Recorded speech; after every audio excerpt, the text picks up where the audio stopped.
Welcome back, everybody. My name is Tucker, and in today's video, we're going to be talking about empty stats in the NBA. This is an interesting question that I've been seeing thrown around a lot as people are going through different trade scenarios and talking about different players and previewing the season. This term, empty stats, has been thrown around a lot. And so I wanted to make a video talking about whether or not I think it's a real thing, how I think that could potentially come about in terms of reputation being developed by a certain player of having empty stats, and just what circumstances allow for this and whether it's important or not. But really quickly, before we get started, if you enjoy content like this, then consider subscribing. I upload twice a day, every day, all throughout the NBA offseason, so it's a great place for consistent NBA content. You can also leave a like rating on the video as well. Helps me out a ton, lets me know that you're enjoying the content, and helps get it out to more people on YouTube as well. And you can hang out with me outside of these videos at various socials that you can see at the bottom of the screen, as well as in a link tree down in the description below. But with those things said, let's talk about empty stats. So first, the question is, do you think this is a real thing? Like, you, the person watching this video, do you think that it's possible for an NBA player to put up statistics, whether it's a huge number or a small number, and them not mean anything?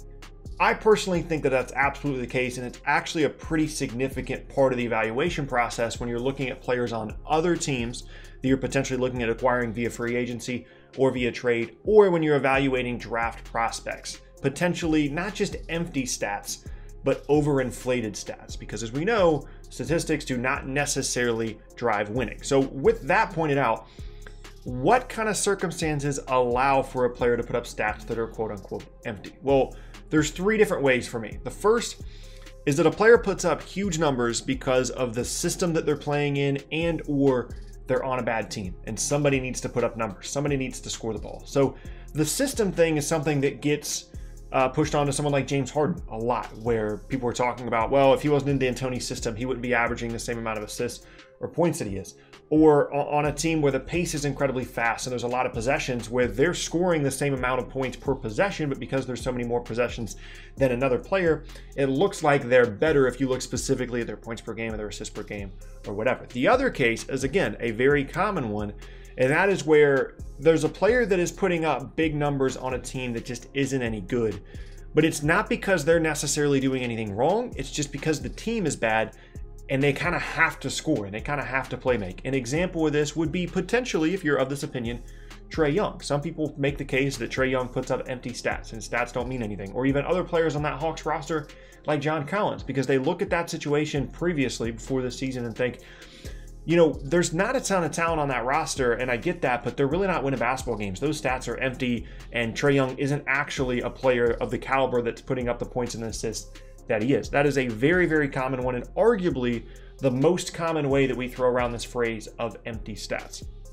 The second way that we throw around this phrase is in a much more negative way, and that is a player that is putting up stats that are directly to the detriment of their team and limiting their ability to win basketball games. The one, this may be fair or may not, but the one that I can think of off the top of my head is there were a few years in Rajon Rondo's career where he was seeking out assists, and like he would have wide open lanes to the rim, an easy layup, and drop it off to a player or kick it out or just make the incorrect decision while driving the lane because he wanted to boost his assist numbers. And it was clear as day when you would watch him play. And there are other players like that in the league right now, but the best historic example that I can think of is there are definitely times that Rajon Rondo would make the incorrect basketball play simply to add to his statistics for the entire season, whether it be to lead the league in assists or to put up 20 assists in a game or whatever the case may be. And that is directly negatively impacting their team's ability to win the basketball game. And that is the worst kind of empty stat in my opinion, because it's not just a circumstance thing. It's not something that's happening around you. Something that you're actively doing is putting up better stats for yourselves while not helping your team win. That is a huge, huge deal. And then the third one is kind of a general statement of a player that is putting up big numbers in a Josh Jackson effect type way. And what that means is either there is an injury on the roster where, a guard that is typically like the second or third option starts putting up bigger numbers because the guy that was the first option is now hurt and is out, and their stats are inflated either for a period of time or for an entire season. And maybe they're not actually that caliber of player because the team's record goes down, but they're putting up those bigger stats just because they kind of have to fill a role, or it could be because they're playing against bad competition, or because they happen to be getting more minutes in a given stretch, and you're not accounting for per minute or per 36-minute stats, you're only looking at their overall stats. That could be another way in which a player puts up empty stats. So those are the three ways, in my opinion, that we generally talk about empty stat players. The first is that they are on a bad team and somebody has to score, or they're in a system that really allows them to score a ton of points or to put up a ton of assists. The second one is when you're actively causing your team to lose and making incorrect decisions because you want to score more points or get more assists, or on the defensive end, you can chase blocks. Someone like Hassan Whiteside has been talked about negatively as a result of that in the past, where he makes incorrect defensive plays and leaves his team open to offensive rebounds because he's chasing blocks. That's another one that I forgot about. And the third one is like a Josh Jackson effect thing, which is very circumstantial. It's injuries, it's minutes, it's the team just playing against worse competition later in the year. Things like that definitely allow for an empty stat player. So the last part of this is like, why do we care? Like, why does it matter if a player is putting up empty stats? Unless you're like directly comparing someone like Trae Young to one of the other really good guards in the league. Other than like the conversations that we have as fans, how is this an important thing to talk about? Well, it's really critical, again, in the evaluation of other players throughout the league. And teams do this all the time. They're not just scouting draft prospects. They're not just going out and trading for guys and signing free agents. They're scouting other teams all the time. And they're scouting their personnel for trades, for free agency, for whatever. And it's really critical to identify the legitimacy of a player's production and whether those stats are empty or not. Because, again, doesn't matter how many points per game you score, how many assists, how much you play make, how many blocks you get. If the plays that you're making aren't the correct plays, if you're not lifting up your teammates, if you're not directly driving winning, there's not really a point in having that particular player on your roster. We've seen plenty of examples throughout NBA history where there are players that are on a bad team, playing against bad competition, whatever the case may be, in any of those other circumstances we talked about where you can put up empty stats. They've been in a situation like that and they're a 20 point per game scorer. Their team is winning 25 or 30 games, but they look like a really good player, right? And then they go to a team that needs them to do that, but in a more efficient way to get these other players involved. They have more talent around them. They need them to fit in a little bit more rather than just doing what they do, and they struggle. And all of a sudden it's clear that they are not a player that drives winning basketball. And that is such an important distinction for these front offices to make, but also as us as fans to make, to understand the players that are and are not putting up empty stats. And it's a pretty subjective thing unless you have that direct one-to-one comparison of they were in this situation, they're putting up bad stat or, huge stats on a bad team. Now they're on a good team, they're not putting up stats even remotely similar, right?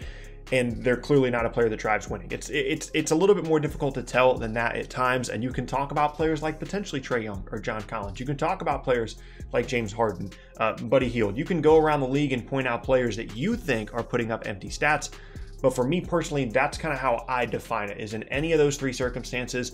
And it's a really critical tool in terms of evaluating these other players around the league if you were in a front office role. So I don't know if you guys think that empty stats is a real thing. I certainly do. And I think that it's something that's becoming arguably more prevalent in the league now than it ever has, because there's so much variance in your statistics just based off your shot making. Like you can average 40 points per game in a single week and then go back down to 20 for a different week just because you're not making threes, and that 3-point shot adds so much variance to the statistical production of teams and players on a weekly, monthly, and even sometimes on a yearly basis, depending on a shooting slump that a player's undergoing, as well as the faster pace that teams are playing at times as well, which allows for more assists and things like that. And the way that some of these teams, especially at home, count their quote-unquote assists is certainly a little bit questionable. And so all those things need to be considered when you're talking about a player that is potentially putting up empty stats. But it's obviously a hugely negative one. Most commonly, I think it's the first and the third things that we see.